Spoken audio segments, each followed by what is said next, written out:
தினம் ஒரு தியானம். உபத்திரவத்திலே பொறுமையாயிருங்கள்.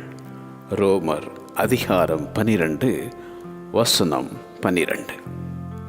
நான் உபத்திரவப்படுவதற்கு முன் வழி தப்பி நடந்தேன். இப்பொழுதோ உம்முடைய வார்த்தையை காத்து நடக்கிறேன்.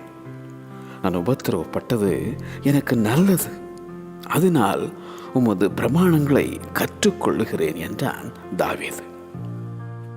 உபத்திரவத்தின் குகையிலே உன்னை தெரிந்து கொண்டேன் என உரைக்கும் ஏசாயா தீர்க்கதரிசி. உபத்திரவங்களிலே மேன்மை பாராட்டுகிறோம். உபத்திரவம் பொறுமையை உண்டாக்கும் என எழுதும் அப்போஸ்தலனாகிய பவுல். அதி சீக்கிரத்தில் நீங்கும் லேசான நம்முடைய உபத்திரவம் மிகவும் அதிகமான நித்திய கன மகிமையை உண்டாக்கும்.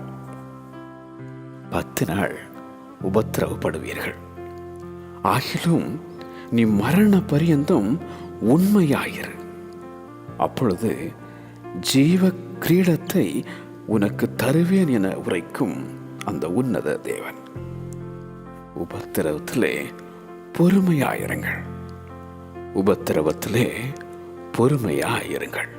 ஆமென்.